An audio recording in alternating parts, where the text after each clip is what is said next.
سبيلا حدث عن جرية قولا وجعل ربي ينزقون لا تتبع قولهم وقال ابن عباس نهاوا ممتنعا وكواعب نواهد وحق الخمر تساليم.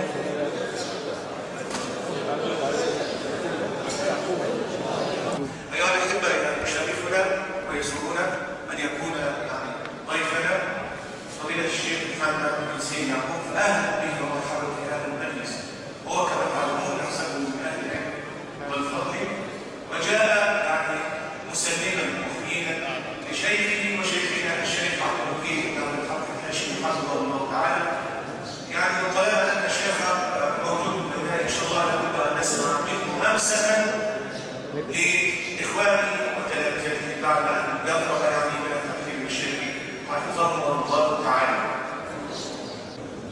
بسم الله الرحمن الرحيم. الحمد لله رب العالمين، والصلاة والسلام على أشرف المرسلين سيدنا محمد وعلى آله وصحبه أجمعين. أما بعد، فأولا أنا أحبكم في الله، وأحييكم بكلمة النبي صلى الله عليه وآله وصحبه وسلم.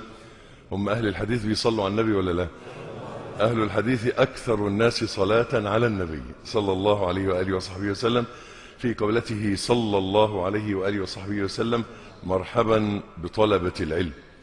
أسأل الله جل جلاله أن يثبتني وإياكم على الإيمان، وأن ينجيني وإياكم من الفتن.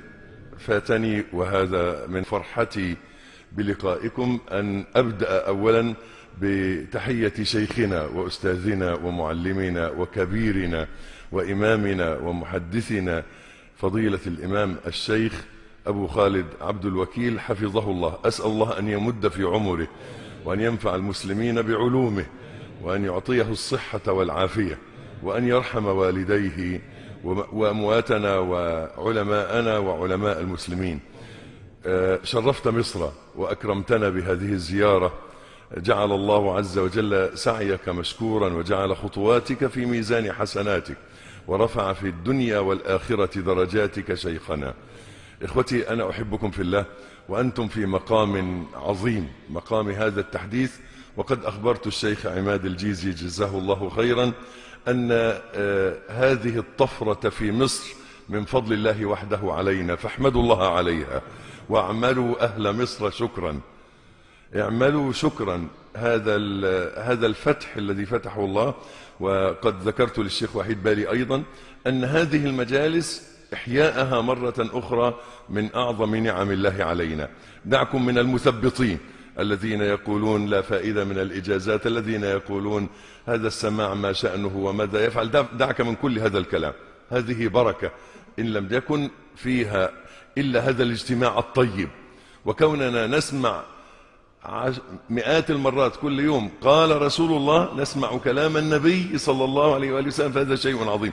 إحياء سنة الإجازة مرة أخرى، وإحياء هذا الجلوس لسماع الحديث فقط، هذا شيء عظيم. هذا شيء أرجو أن يكون جليلا عند الله جل جلاله إذا صدقت النية وإذا حسنت النوايا. ثم إخوتي الأدب، ارفقوا بالشيخ، وارفقوا بأنفسكم، واعلموا أن هذه المجالس مجالس التحديث والحديث نفسه، هذه المجالس لها أهلها.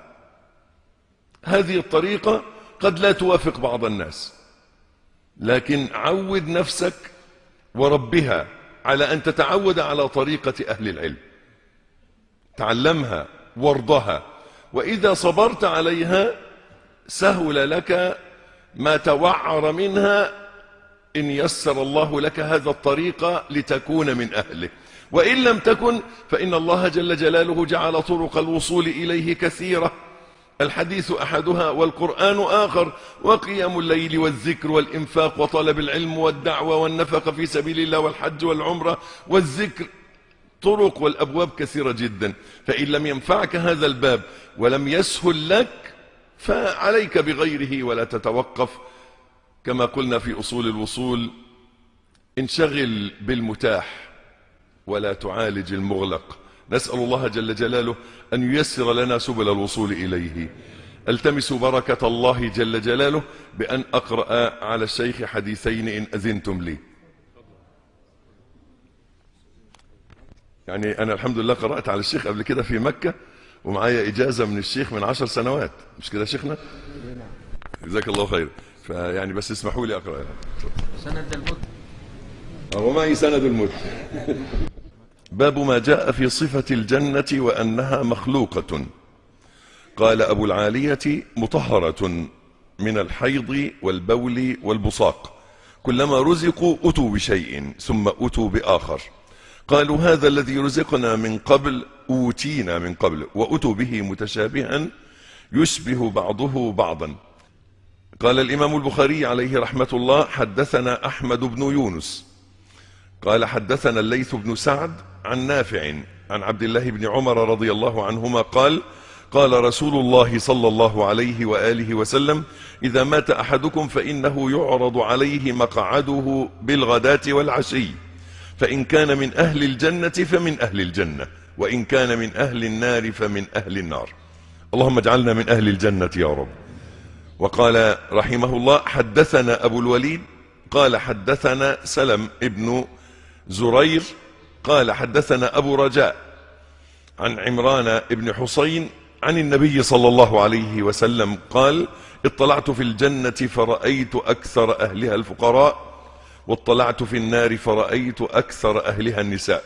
اللهم اجعلنا من فقراء المسلمين واجعلنا من أهل الجنة، وجزاكم الله خير. وبه قال ما جاء في سنة الجنة وأنها مخلوقة. قال وعين المطهر محل البول والبصاق كلما رزقوا أتوا بشيء ثم أتوا بآخر، قال هذا الذي رزقنا من قبل أوتينا من قبل أتوا به متشابه يشبه بعضه بعضا، فاختلفوا الطعم والكفار يختلفون كيف شاءوا، لكن قريبة طرائق بالسرور. قال الحسن: والموت في الوجوه وسرور القلب. قال مجاهد: سلسبيلا حديدة جنية معقولون، وجواب ينزفون لا تتبع قلوبهم. وقال ابن عباس: لا ممتنع وكواعب وإذا رحبوا الخمر تسليم يعرش ختامه